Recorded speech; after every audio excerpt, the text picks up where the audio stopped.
Madame, Monsieur, bonsoir et bienvenue dans Frontal. Le Maroc change, moins d'enfants, plus de villes et des familles qui rétrécissent. Selon le dernier recensement général de la population, la taille moyenne d'un ménage marocain est passée de 6 personnes en 1982 à 4 actuellement. Cela alors que 64% des Marocains vivent désormais en milieu urbain.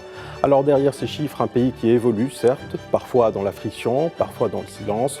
Une évolution qui bouscule les équilibres sociaux, les rôles traditionnels, les attentes économiques et les représentations culturelles. Alors vivons-nous une transition démographique choisie ou bien sommes-nous les spectateurs d'une métamorphose subie? Avec moi pour en parler, Rachida Chachi, expert en économie sociale. Bienvenue à vous, merci d'avoir accepté notre invitation. Merci, avec plaisir. Également dans le tour de table, Rachida Tahiri, membre du think tank AOL. Merci d'être parmi nous. Bienvenue sur Médien TV. Merci beaucoup. Merci pour l'invitation. C'est moi qui vous remercie. Hachem Kiel également avec nous, psychiatre, psychanalyste. Merci d'avoir accepté notre invitation, Hachem Kiel. Merci pour l'invitation. Ravi d'être avec vous. Merci à vous. Alors, pour ouvrir le débat entre passé et présent, entre désir et contrainte, Shaima Ouriarli Fikri nous propose un récit en clair-obscur. Je vous propose de planter le décor et de revenir juste après pour le débat.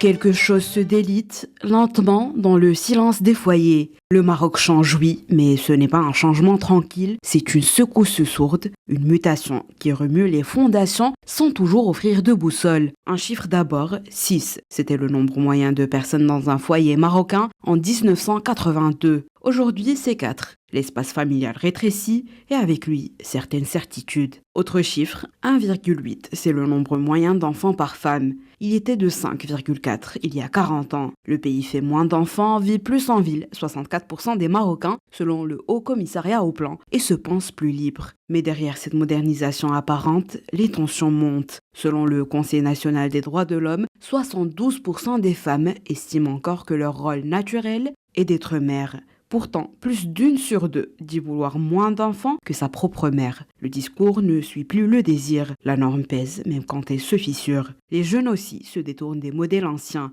37% des moins de 30 ans ne veulent plus vivre avec leurs parents, quitte à payer le prix de la solitude, du loyer trop cher, de la précarité. C'est que vivre ensemble, parfois c'est étouffer. Alors, on change, mais sans le dire. On avance sans être sûr d'avoir le droit. Et pendant ce temps, le gouvernement agit, mais à distance. Il annonce, finance, réforme à la marge. Il accompagne, mais ne tranche jamais. Est-ce de la sagesse ou un refus d'assumer le rôle de médiateur dans cette bataille silencieuse entre l'ordre ancien et les désirs nouveaux? Le Maroc est-il en train d'évoluer malgré lui? Et surtout, peut-on continuer à célébrer l'émancipation individuelle tout en laissant les normes collectives conservatrices dicter les limites de cette liberté? Où s'arrête la tradition et où commence la responsabilité?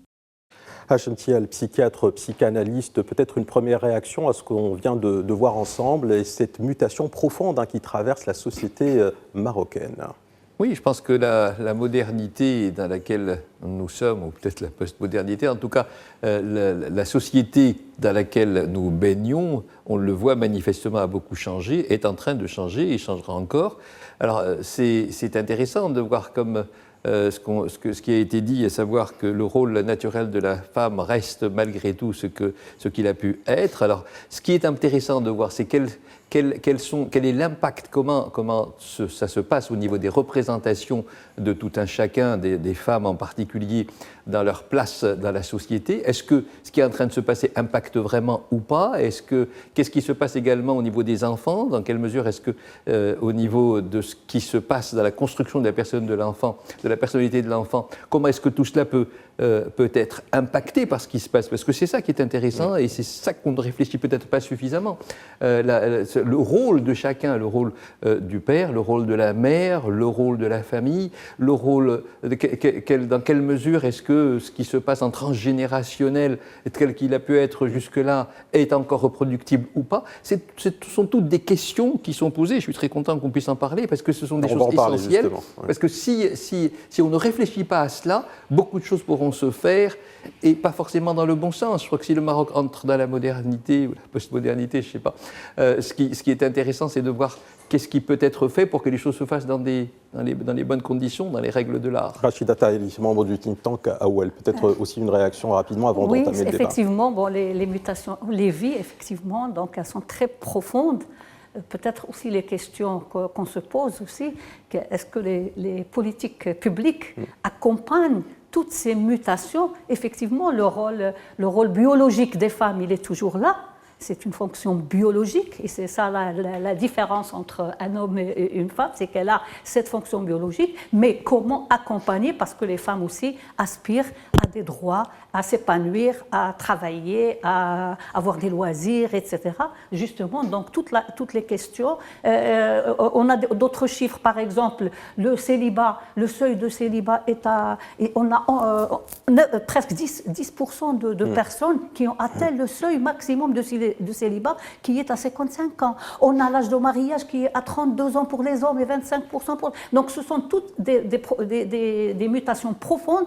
Et qu'est-ce qui est fait justement pour accompagner toutes ces mutations et justement concilier modernité et valeurs, etc. Traditionnelles. Rachida Chachi, expert en économie sociale.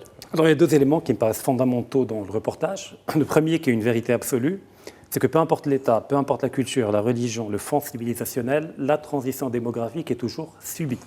Aucun État ne choisit de la faire ou de ne pas la faire.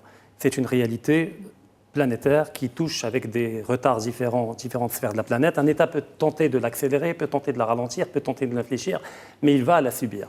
Donc partant de ce constat-là, il ne sert à rien de débattre autour de comment infléchir la transition démographique, comme dans certains discours conservateurs que l'on voit, qui proposent d'encourager la natalité, de revenir à un taux de fécondité de 4 ou 5. Le deuxième élément, c'est toutes les crises d'angoisse, de violence, des fois verbales, des fois politiques, des fois législatives, qui naissent de cette transition démographique. Parce qu'il y a un décalage qui apparaît entre d'un côté un attachement à un idéalisme du passé, celui de la famille élargie, celui du patriarcat, et entre les impératifs d'un pragmatisme qui s'impose de plus en plus. Et on voit dans le reportage que beaucoup de femmes désirent quelque chose du point de vue de l'imaginaire, mais sont amenées à pratiquer autre chose. Et ces angoisses doivent être analysées finement et ne pas les laisser uniquement au champ de la politique politicienne qui cherche à capitaliser dessus pour des raisons politiques, alors que c'est avant tout un travail de sociologue, d'hommes et de femmes de terrain et de compréhension fine de ces phénomènes-là. Enfin, justement, c'est ce qu'appelait Bourdieu peut-être le capital symbolique de la famille qui subsiste, même quand la réalité matérielle, j'ai envie de dire, de la famille commence à changer, commence à se déliter. Il y a aussi Emmanuel Todd qui parlait de désynchronisation entre structure familiale réelle et imaginaire collectif. On est véritablement dans cette optique aujourd'hui au Maroc, on est dans cette réflexion de ces deux personnalités, on va dire, à la fois le sociologue et j'ai envie de dire le démographe. Matériellement, on l'est, parce que quand on voit le taux de nucléarisation des ménages qui n'arrête pas d'augmenter, ça veut dire que l'on n'a plus ou de moins en moins la famille communautaire qu'on avait avant. Oui. C'est-à-dire une famille où 3 générations cohabitent à l'intérieur d'un même foyer avec une égalité des frères et avec etc. Donc là, c'est un fait. On n'est plus dans la famille communautaire. Elle n'existe que de manière marginale. Pourquoi ? Parce que pour reproduire la famille communautaire, il faut avoir un indice de fécondité qui soit élevé, pour avoir la garantie d'avoir au moins 2-3 garçons pour reproduire le modèle patrilinéaire et le modèle patriarcal. Là encore, la fécondité, on est autour de 2. En milieu urbain, 1,8, 1,9, mais la moyenne nationale, elle est de 2. Donc c'est un passé qui est révolu. Par contre, effectivement, l'imaginaire, les valeurs, les hiérarchies, les rapports de force, toute la dimension symbolique, elle continue encore d'exister malgré le ménage nucléaire. Donc on a des gens qui évoluent dans un ménage nucléaire, avec un enfant, 2 enfants et papa-maman dans la maison, mais qui portent encore un imaginaire qui est celui de la famille communautaire structurée par une fécondité élevée. Parce que la temporalité de l'imaginaire n'est pas celle de la démographie. Mais c'est de la schizophrénie, a priori. Ça crée... Je sais qu'on aime souvent utiliser le terme schizophrénie, même si Hachem Tiel va nous corriger, parce qu'effectivement, le diagnostic de la schizophrénie est un cas à part. Mais oui, si on veut le prendre de manière imagée, oui, tout à fait. Il y a une période qu'on appelle la crise de transition. Une période qu'on appelle la crise de transition, qui est en général extrêmement violente. Dans beaucoup d'États, chez nous, elle a été gérée de manière très subtile et très intelligente, mais ça ne veut pas dire qu'elle n'est pas violente. Si elle n'est pas violente physiquement, elle est violente autrement. Elle est violente symboliquement, verbalement, politiquement, médiatiquement. Donc on est en pleine crise d'angoisse, en pleine crise de transition. Ça peut durer longtemps comme ça peut durer moins longtemps. Et tout dépend des différents acteurs politiques et autres qui ont à gérer cette crise-là. Hachem Tiel, peut-être une réaction. Oui, c'est-à-dire que le mot schizophrénie, il vous dérange vraiment. On peut en parler dans l'absolu, parce que qu'est-ce qui se passe ? On est dans quelque chose qui remet en question un certain nombre de valeurs, un certain nombre de représentations, de schémas qui sont là depuis des générations, et cette confrontation à quelque chose qui n'est plus ce qu'il a été, quelque chose dans quoi on a été stable jusque-là. Il y avait une stabilité au niveau de la communauté en général, qui n'existe plus. Donc c'est pour ça qu'on est dans un moment de transition vers quoi? Vers autre chose, mais qu'est-ce que ça va être? On n'en sait trop rien actuellement. Toujours est-il que cette transition, le symptôme de cette transition, c'est de l'angoisse. C'est de l'angoisse qui peut être plus que de l'angoisse. C'est pour ça qu'on parle de schizophrénie, parce qu'effectivement, il peut y avoir de la discordance dans le fonctionnement de la société tout entière. On voit des gens qui viennent, par exemple, dans l'urbanisation. Moi, je considère que c'est une forme, telle qu'on l'a vu, peut-être un peu moins actuellement, de ruralisation de l'urbain. Donc, c'est-à-dire qu'on a l'impression que ce qui se faisait avant continue à se faire ici, donc ici, ça veut dire dans les milieux urbains, et ça fait quelque chose de discordant. C'est pour ça que schizophrénie, on peut l'employer dans l'absolu. C'est quelque chose qui renvoie à une représentation qui devient un petit peu bizarre. Donc il y a quelque chose qui n'est pas cohérent dans tout cela. Et c'est là où qu'est-ce qui nous pousse vers cela, justement? Parce qu'il y a un shift, il y a un changement qu'on peut observer, sur lequel tout le monde va s'accorder dans le tour de table, mais ça se fait à la faveur de quoi, concrètement? Est-ce que c'est une volonté qui a été étudiée j'ai envie de dire, c'est dans nos politiques publiques, on nous a ramené vers éventuellement ce chemin-là, ou est-ce que c'est quelque chose qui vient de nulle part et qui s'impose à nous? Parce qu'aujourd'hui, on est, par exemple, sur la question du mariage, on peut presque parler d'opportunité du coût du mariage, pratiquement. Est-ce qu'on y va, on n'y va pas? Ça, on commence à tout calculer, pratiquement. Ça, on ne l'avait pas il y a peut-être 40 ans, 50 ans, 60 ans. Il y a ce que j'appelle, moi, des faits du réel, des choses qui s'imposent à nous. Il y a une dynamique qui nous échappe dans ces effets, dans la manière avec laquelle elle se met en place. Il y a une dynamique qui est en route, qui est ce qu'elle est. Oui, mais elle ne vient pas ex nihilo, vous comprenez ce que je veux dire, Hachem Thiel, ça ne vient pas de nulle part. Il faut bien qu'on explique la genèse pratiquement du sujet. Est-ce que, par exemple, je vous tends une perche, est-ce que, par exemple, ça serait le fait qu'on se soit inscrit dans un libéralisme qui nous conduit aujourd'hui vers cet état de fait? Oui, il y a de ça. Non, mais ce que je veux dire, c'est que, par exemple, je reviens à l'histoire de l'urbanisation, parce qu'elle est quelque chose d'essentiel, parce qu'il y a pas très très longtemps, il y avait l'essentiel de la population était en milieu rural. Donc, et il y a eu ce phénomène d'urbanisation qui est devenu de 10%, 20%, 50%. On est monté à pratiquement 70%, ce qui est énorme. Et ça s'est imposé. Est-ce que ça vient de nulle part? Ça vient du fait que la société tout entière est en train de se développer. Au niveau économique, il y a des choses qui se passent et qui se passent en ville. Il y a la campagne dans laquelle ça devient compliqué, les conditions sont compliquées. Et il y a des fantasmes. Il y a des fantasmes du citoyen qui vit dans le rural. Et ces fantasmes, c'est qu'il aille en ville où il va pouvoir trouver quelque chose qui va plus dans le sens de ce dont il rêve, de ses rêves, et c'est un petit peu l'Eldorado pour lui, parce que ça va le sauver. Et donc, c'est quelque chose qui va s'imposer de facto, donc ça ne vient pas ex nihilo, ça vient de l'expérience de chacun et dans le fantasme de chacun qui va s'imposer quelque part à la société, et on est rentré dedans. Et alors, le reste suit ce qui se passe par rapport aux difficultés rencontrées au niveau des mariages, etc. Bon, il y a beaucoup de choses qui se mettent en place en conséquence directe de tout cela. Rachida Tahir, vous voulez réagir? Oui, j'ajouterais qu'effectivement, la transition, c'est un phénomène universel, donc auquel on n'échappe pas, mais c'est-à-dire, pour nous, effectivement, on vit la transition. Les changements, comme on l'a dit, ils sont profonds. On parle de famille. Est-ce qu'il y a un modèle de famille? Non, il n'y a pas de modèle. Mais excusez-moi, il y avait un modèle de famille. Avant, il y avait la famille élargie. Aujourd'hui, elle est très peu, d'ailleurs, les statistiques nous disent. La moyenne de membres de famille, le recensement, c'est passé à 4. Les familles à une personne, elles sont à 20 ou à 11%. Les familles à 2 personnes, 31%. Donc, c'est des changements vraiment très, très, très profonds. Et il n'y a pas un seul modèle, justement, ce qu'on attend maintenant. Le HCP a entamé l'enquête sur les familles. On s'attend à ce que cette enquête, justement, nous donne effectivement une image des données qui reflètent exactement la réalité. Parce que la réalité, on la connaît, moi, ne serait-ce qu'au niveau que je représente. On a fait des focus group dans tout le Maroc. eh bien, on trouve une multitude, c'est vraiment une pluralité de familles, famille avec mère célibataire, famille avec veuf, divorce, etc.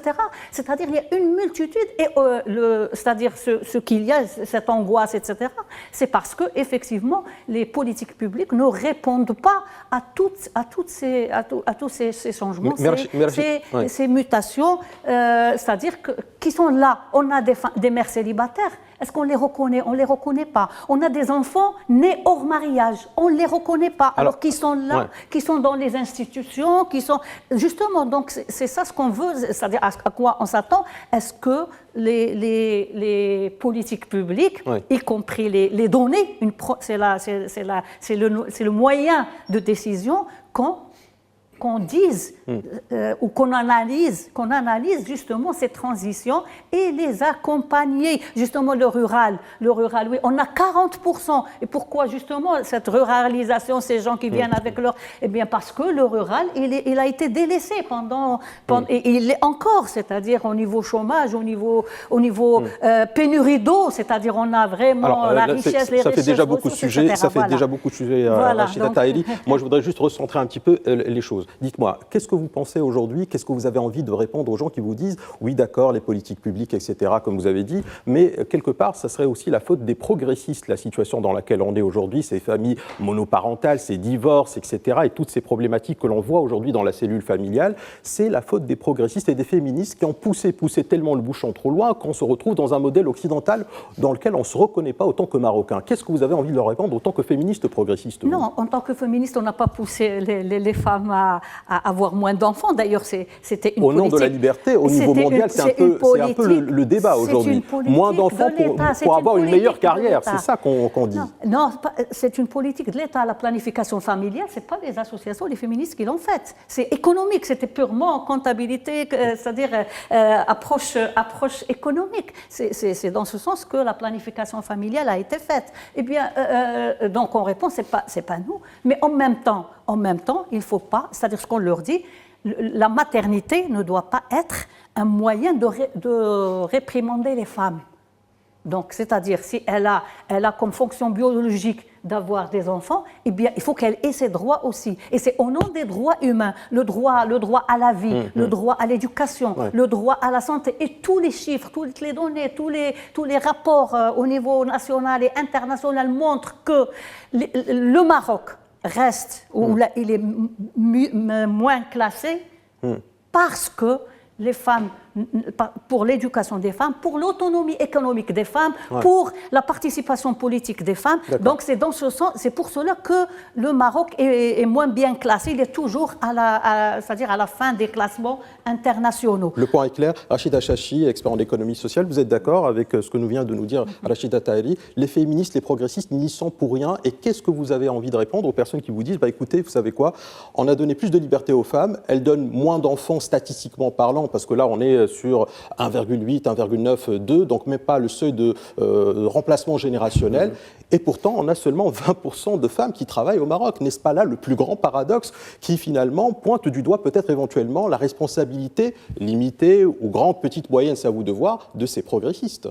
Premièrement, il y a beaucoup d'éléments. Le premier, c'est au niveau de la baisse de la fécondité. Effectivement, les féministes n'y sont pas pour grand-chose, même si leur discours pourrait encourager les femmes à baisser davantage la fécondité. Mais c'est le discours au niveau international. Je veux dire, au niveau international, on vous dit moins d'enfants, meilleure carrière. Pas toutes. Il y a des radicaux parmi les féministes, il y a des modérés, il y a des comme les conservateurs, il y a des radicaux, il y a des modérés. Mais par contre, dans le cas du Maroc, qui est un cas assez atypique au niveau de la transition démographique, le premier facteur à avoir enclenché la baisse de la fécondité, ce sont les hommes et pas les femmes.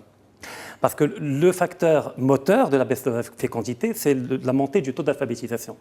Que quand les hommes et les femmes, le nombre d'hommes et de femmes dépasse les 50% de la population et qui sont alphabétisés, leur univers mental s'élargit, leurs perspectives économiques s'élargissent, ils commencent à travailler avec plus de valeur ajoutée créée, le pouvoir d'achat augmente, et la baisse de la mortalité infantile s'accroît, et donc il n'y a plus de raison d'avoir beaucoup d'enfants. Les gens n'avaient pas beaucoup d'enfants parce que c'était spirituel. Ils avaient beaucoup d'enfants parce que le taux de mortalité infantile était très élevé. Donc en mettant au monde 7 ou 8 enfants, on en perdait 3.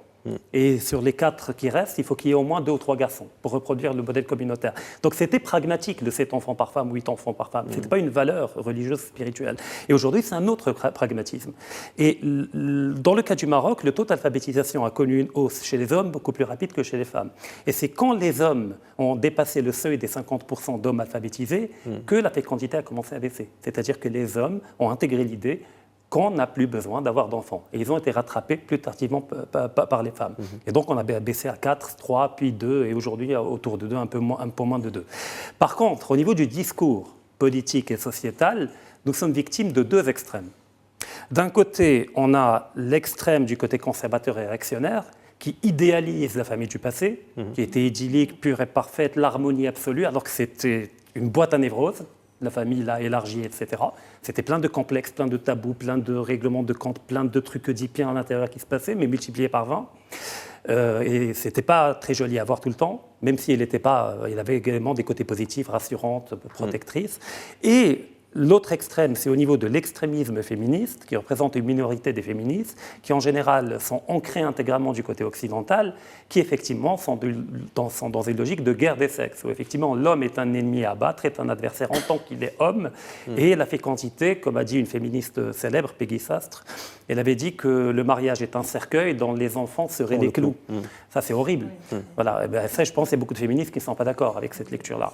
Et donc, aujourd'hui, il ne faut pas dialoguer avec les extrêmes, ni d'un côté ni d'un autre. Enfin, il faut les éduquer, les ramener vers le réel. Mais ceux avec qui on peut travailler, ce sont les modérés parmi les féministes, qui ne veulent pas détruire la famille, mais qui veulent la réformer, et ceux parmi les conservateurs, qui sont capables d'écouter le réel, parce que la schizophrénie, ce n'est pas uniquement au niveau des gens, mais c'est également au niveau de la loi.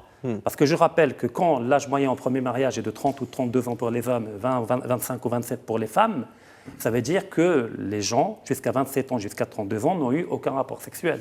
Donc à moins que les Marocains et Marocaines soient des moines franciscains, permettez-moi de douter de ce fait-là. Donc il y a une réalité, c'est que la majorité ont des rapports sexuels avant le mariage. Mais du côté de la loi, on les envoie en prison.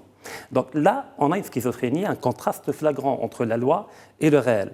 Mais le Maroc est un cas assez particulier. Enfin, il traverse une crise de transition avec une angoisse. Cette angoisse donne lieu à une bipolarisation où on écoute beaucoup ceux qui crient le plus, c'est-à-dire les extrêmes.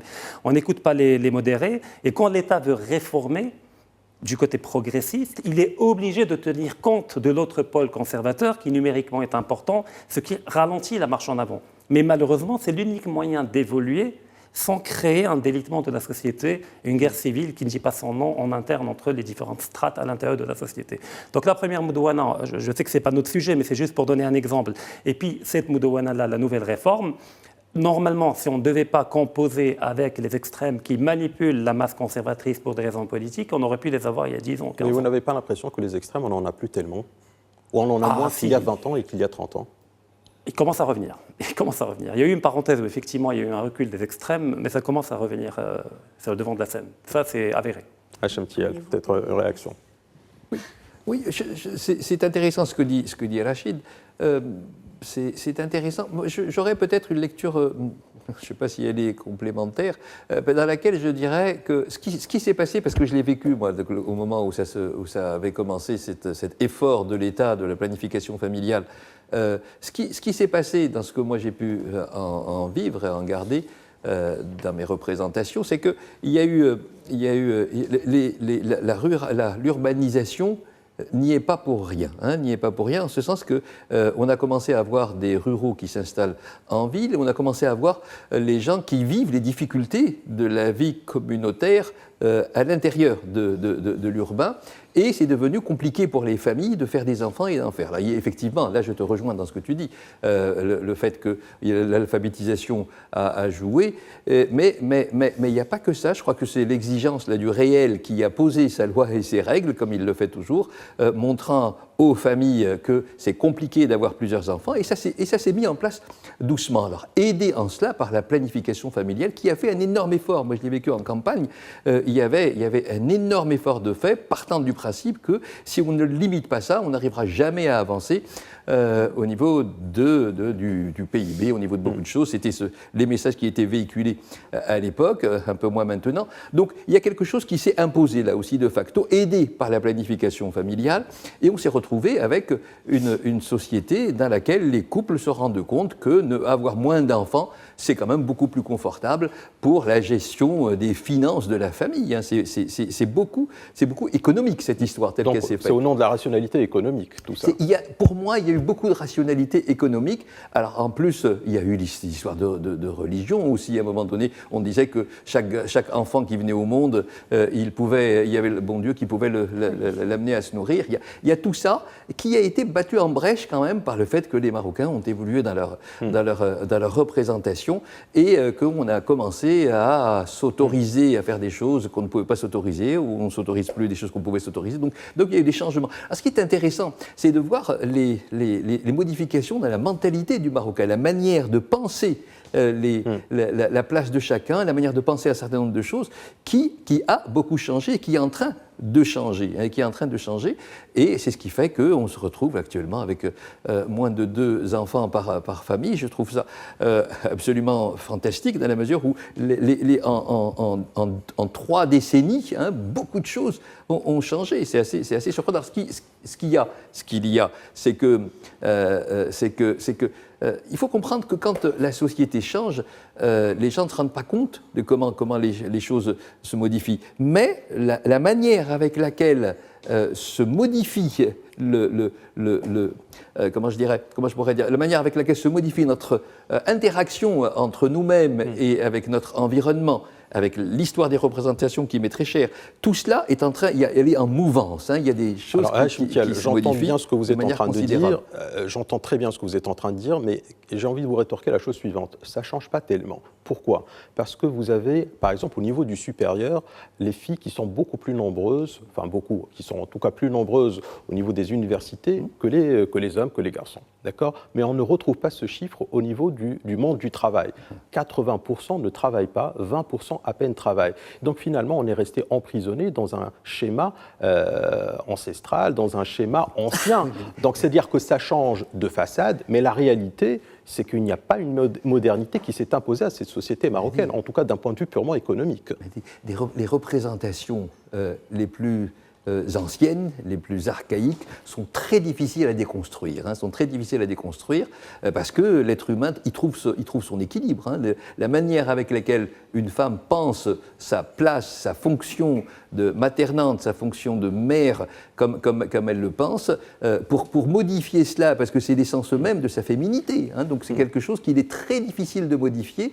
Donc, et ça fait qu'elle peut ne pas faire ce que l'on penserait qu'elle devrait faire le plus naturellement du monde. Je crois que là, on est en train de toucher à des choses qu'il est très difficile de modifier. C'est pour ça que ce n'est pas parce que dans un foyer, il y a moins d'enfants que la femme a plus de liberté. C'est assez surprenant. On aurait tendance à penser que si la femme n'a pas ses 6 ou 7 enfants, elle pourra se libérer pour autre chose. Non, elle garde son investissement, donc par rapport à sa maternité, sa fonction au sein de la famille, qui est le même. Parce que c'est là où le travail est intéressant, parce que ça l'ouvre sur autre chose. Mais en tout cas, c'est pas parce que, pour répondre à la question, c'est pas parce que il y a des choses qui ont changé que pour autant, ce qui est archaïque, ce qui est ancien, va être modifié pour autant. Rachida Taheli, vous voulez réagir ? Oui, j'interagir avec 2 points. Bon, il y a la question de 2 enfants, etc. Bon, il y a les transitions dont on a parlé, mais c'est-à-dire il y a des éléments concrets.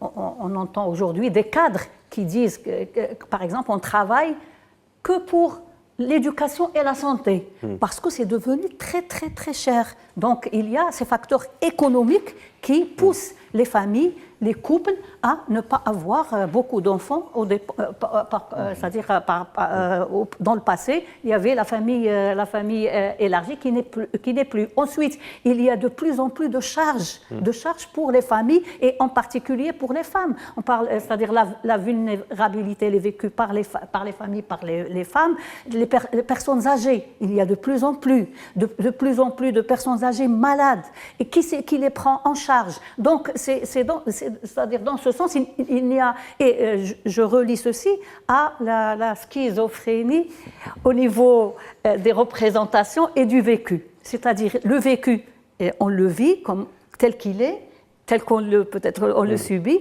mais il y a les représentations qui sont loin du vécu. Rachid a parlé justement de la famille. Le patriarcat, il est toujours là et il est nourri. Il est nourri, justement, malgré toutes ces mutations, le patriarcat, il est nourri. Il est nourri par qui? Il est nourri par l'éducation, par le système éducatif, c'est-à-dire les garçons et les filles, ils sont éduqués à être justement dans ce partage des rôles traditionnels, c'est que l'homme doit prendre en charge la famille, etc. La fille, elle n'a pas besoin de travailler, elle sera prise en charge par son mari et par les lois. Et les lois, elles ne sont pas moindres, parce que les lois éduquent. Lorsqu'on parle du code de la famille, c'est parce qu'il dit toujours aujourd'hui, et c'est ancré, c'est-à-dire chez nous tous et toutes, c'est-à-dire la femme, elle est prise en charge par son mari, par son père ou par son frère, etc., même si ce n'est pas le cas. Et aussi, nous ne parlons que des statistiques, par exemple. Des statistiques, on a vécu tous et toutes le recensement. Bon, ça continue sur ce schéma traditionnel. L'enquêteur ou l'enquêtrice arrive et demande qui est le chef de famille. Alors qu'il y a, et on ne cite peut-être, c'est la deuxième question pour les femmes chefs de famille, même si le mari ne travaille pas, mais il est là. Donc c'est la femme qui travaille, elle est femme de ménage ou elle est autre. Et lorsque, c'est-à-dire l'enquêteur lui demande qui est le chef de famille, eh bien elle dit c'est lui. Parce que c'est une culture.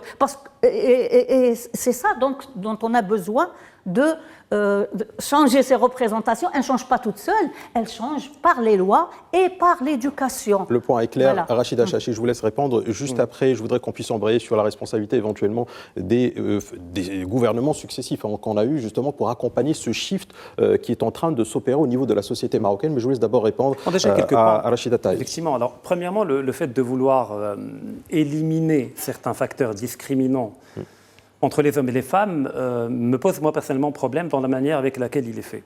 Parce qu'effectivement, il y a des choses structurantes qui relèvent du biologique, qui relèvent de l'histoire, etc., qui font qu'il y a des différences entre l'homme et la femme. Certes, les différences ne doivent pas donner lieu à une hiérarchisation. Donc l'égalité en droit, l'équité, etc., ne sont pas remis en cause. Mais de fait, il ne faut pas nier les différences. Parce que quand on parle de l'homme qui prendrait en charge le foyer, et qui souvent d'ailleurs est réclamé par les femmes elles-mêmes, et qui font des reproches à l'homme quand il n'est pas à la hauteur de cette capacité-là, soit pour des raisons culturelles, etc., mais même pour des raisons biologiques. Parce que si on remonte à l'origine de l'humanité, l'homme a la charge de défendre le foyer parce qu'il a tout simplement la capacité physique de le faire, la masse musculaire, les hormones pour le faire, et de prendre les risques et de tuer si quelqu'un veut entrer par intrusion, voler sa femme ou la violer. Quand la femme est enceinte et qu'elle est au 7e mois de grossesse, celui qui va, durant le paléolithique, aller chasser, c'est l'homme. Ce n'est pas la femme avec un ventre comme ça qui va aller chasser. Et s'il ne va pas chasser, tout le monde meurt de faim. Alors, certes, la réalité a changé. Aujourd'hui, nous ne sommes plus dans un schéma de pénurie et de rareté, mais ces schémas structurants demeurent profondément ancrés dans notre imaginaire humain. Ça, c'est le premier élément. Le deuxième élément, et du coup j'ai oublié quel était le deuxième élément. Ça demeure ancré dans l'imaginaire collectif, mais est-ce que ça demeure, pour être plus précis, ancré dans l'imaginaire collectif de l'homme et pas de la femme moderne aujourd'hui? D'où le problème? Moi, la femme moderne, je la cherche partout, je ne la trouve pas. C'est un archétype, la femme moderne, vers lequel les femmes devraient tendre. Mais la réalité, il y a la femme concrète. Et la femme concrète marocaine, statistiquement, voudraient se marier, et des fois même avec un diplôme supérieur, elles acceptent de ne pas travailler, elles veulent ne pas travailler des fois.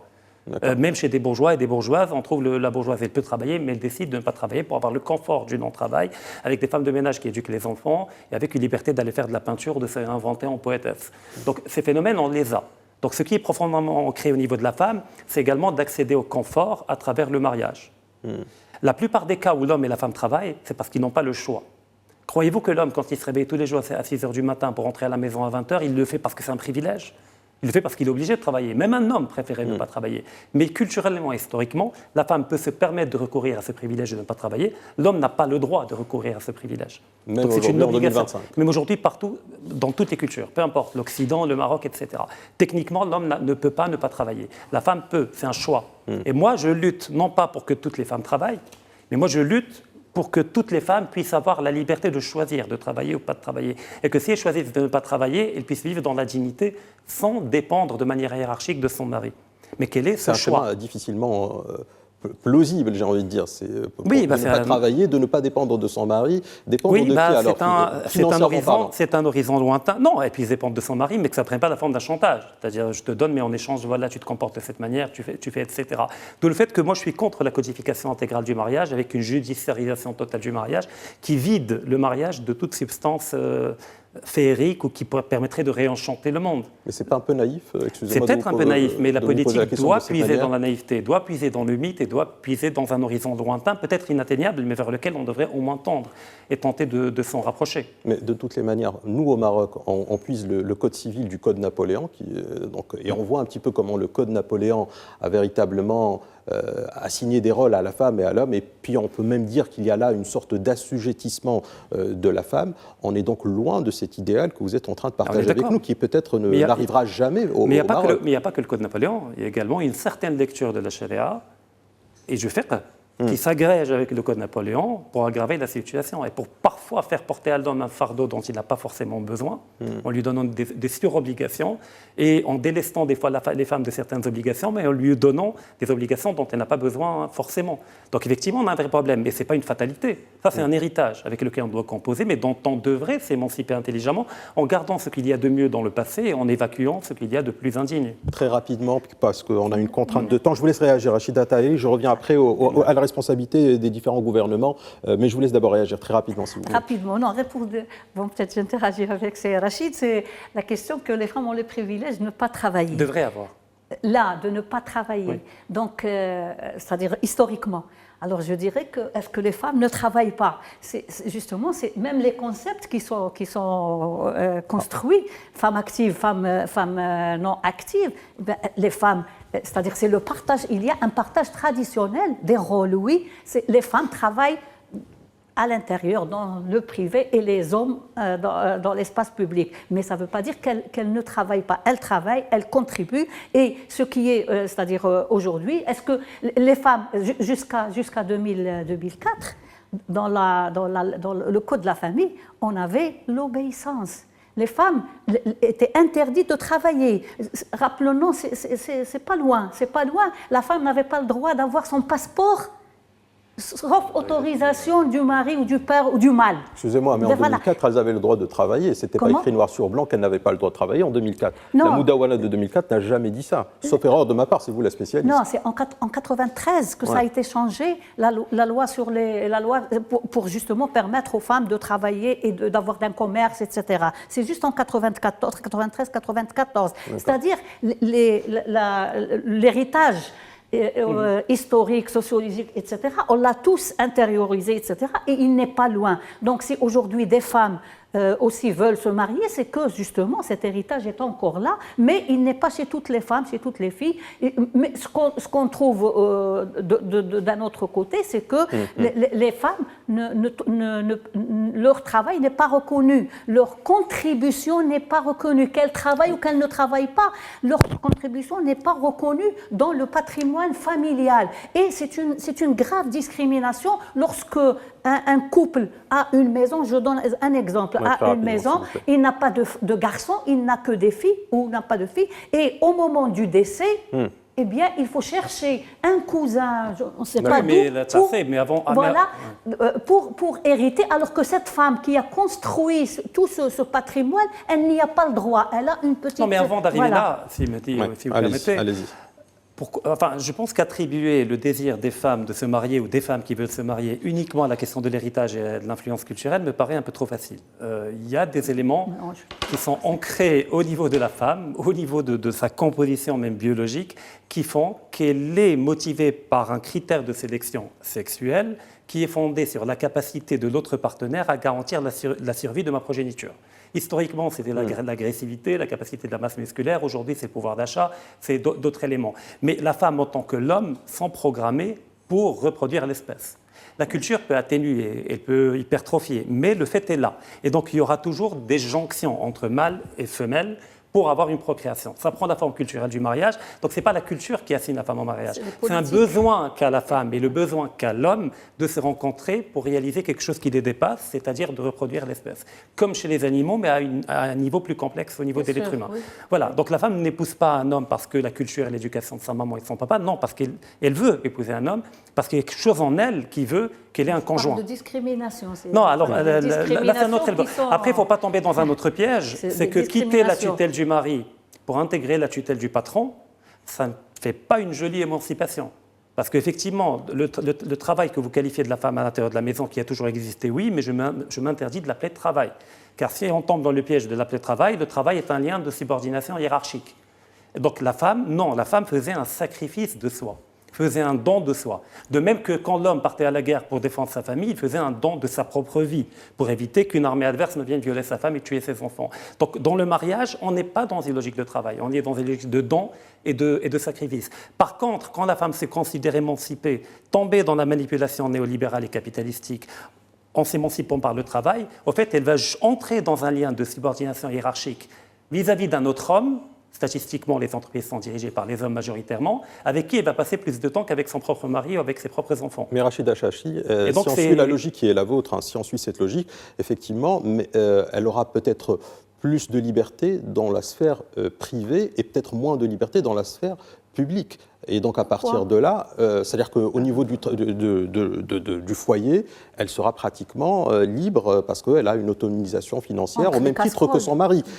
Après, dans la sphère du privé, c'est-à-dire, ou plutôt dans la sphère publique, ils seront sur le même pied d'égalité. Les deux sont assujettis à un patron statistiquement, puisque les patrons sont généralement des hommes, statistiquement. Donc oui, il est où le problème? Seulement l'homme, quand il cherche un travail, il ne cherche pas au nom de l'émancipation d'une tutelle familiale. Il le cherche au nom d'un pouvoir d'achat qu'il voudrait acquérir. Tandis que le discours féministe, globalement, pas toutes les féministes, vendent aux femmes l'idée que le travail libère. Je rappelle, c'était le slogan qui est écrit sur le camp de concentration Auschwitz, Arbeit macht frei. Donc le travail libère, alors qu'au fait, le travail ne libère pas. Le travail change de tutelle. Il déplace la tutelle de l'intérieur de la famille, qui est condamnable, je suis d'accord. Il ne faut pas qu'il y ait de hiérarchisation de l'homme sur la femme à l'intérieur de la famille. Mais au fait, il déplace cela vers une autre hiérarchisation qui est du rapport capital-travail. Et donc ça ne résout pas le problème. Très rapidement, vraiment, allez-y, mais vraiment, parce que je voudrais passer la parole à Hachem Thiel. Mais allez-y, je vais pas... Pour dire, il libère, oui, parce que, rappelons-nous, on a les mamans, les grands-mères, etc., qui demandaient au mari pour aller au bain. S'il vous plaît, donne-moi pour aller au bain. Il peut lui donner, il ne peut pas ne pas lui donner, etc., etc. Elle peut sortir, ne pas sortir. Elle peut aller voir ses parents ou ne pas. Il lui interdit d'aller ses parents. Mais, c'est-à-dire, le travail libère, c'est au nom des compétences. Pourquoi une fille qui va à l'école et l'État qui investit énormément dans l'éducation des filles, et à la fin, on lui dit, ton rôle premier, c'est le mariage. Donc, c'est pas. J'ai pas dit qu'elle ne doit pas travailler. J'ai dit de ne pas confondre travail avec liberté. Très bien, Hachem Thiel. Ça libère. Ça libère financièrement, mais. Très bien, on ne va pas vous mettre d'accord. On va pas vous mettre d'accord. Alors, le point de l'un et de l'autre est assez clair. Hachem Thiel, comme ça, peut-être ça va apaiser un peu les esprits. Hachem Thiel, le travail libère, il ne libère pas finalement. Je ne sais pas si le travail libère ou ne libère pas. Le travail libère et ne libère pas. Le travail libère et ne libère pas. Mais je ne sais pas si la question est à ce niveau. Je crois que quand le rêve de la jeune fille, le fantasme de la jeune fille, c'est quoi? C'est de se marier avec quelqu'un qui peut la faire vivre dans des meilleures conditions, qui est aimant et qui la fait vivre dans de bonnes conditions. C'est un fantasme universel. Prince charmant. Pardon, le prince charmant. Absolument, on avait fait une émission sur le prince charmant. On est là-dedans. Et donc cette fille, elle va passer toute sa jeunesse à être à la recherche de ça. Et donc ça ne va pas très loin, ça va uniquement à ce niveau. Donc à partir du moment où elle est dans sa tête avec ce fantasme de base, elle va chercher à être là-dedans. Alors ensuite, elle va le trouver, elle ne va pas le trouver. Et si elle pense, si elle réfléchit un petit peu, elle a aussi les expériences qui sont autour d'elle. C'est tout simple, hein, je vais être dans une logique simple. Elle va penser que, parce que ça a été dit autour d'elle, elle a besoin de ce prince charmant, mais en même temps, elle ne souhaite pas, la femme moderne, ne souhaite pas être sous la tutelle de quelqu'un. Mais elle ne souhaite pas être sous sa tutelle. Pour quelle raison? C'est parce que c'est ce qu'on vit avec les patientes qui viennent nous voir. Hein. Donc, c'est simplement parce qu'elles ont peur que si demain, après-demain, elles se retrouvent sans un mari, sans leur parapluie qui était le mari, elles vont se retrouver dans la mouise, elles vont avoir des problèmes. Donc, elles vont chercher un travail. Donc, on les voit, les jeunes filles qui essayent, qui se décarcassent, et de plus en plus pour avoir une sécurité financière au cas où. Ça va pas. Mais très rapidement, vraiment en quelques secondes, qu'est-ce que vous répondez aux personnes qui vous disent, en allant vers cette quête-là, ces femmes, si elles existent, ces femmes-là sont en train de déstabiliser justement toute une éducation par rapport aux enfants dont elles ne s'occuperaient plus, etc. Et donc ça déstabilise le tissu social marocain. Oui, est-ce qu'on peut entendre ce discours ou est-ce que ce discours est complètement à côté? Évidemment que ça déstabilise parce que ça change un certain nombre de choses. Est-ce que ça vaut le coup justement de fabriquer une société qui va dans ce sens-là? Est-ce que ça vaut le coup? Je ne sais pas si ça vaut le coup. Ce que je disais tout à l'heure, c'est quelque chose qui est en place. Parce que c'est la symbolique, c'est la symbolisation de tout. Il faut quand même comprendre qu'il y a l'histoire de la subjectivité, tout n'est pas rationalité. D'ailleurs, l'essentiel n'est pas rationalité. L'essentiel n'est pas rationalité. L'essentiel est subjectif, l'essentiel est symbolique. Alors, ce qui se passe effectivement, à partir du moment où la femme est en train est dans cette recherche, beaucoup de choses vont être battues en brèche, beaucoup de choses vont être modifiées, parce que justement, au niveau de la manière avec laquelle disons, symboliquement, à quoi est-ce que ça renvoie, il va y avoir des choses qui vont être modifiées dans le tissu familial, dans l'équilibre de la famille et dans l'équilibre de la société, parce que la famille étant un élément de la société. Donc, forcément que ça va changer. En tout cas, merci beaucoup à nos invités pour leur participation à ce débat. Merci encore à vous, chers téléspectateurs. Ce qui est sûr, c'est que notre pays, aujourd'hui, change. Il ressemble de plus en plus à un tapis en cours de tissage. Chaque fil social, économique, démographique y cherche sa place. Mais à vrai dire, la beauté du motif final dépendra de notre capacité à faire dialoguer les fils du passé avec ceux d'aujourd'hui et de demain. Bonne soirée sur Médien TV.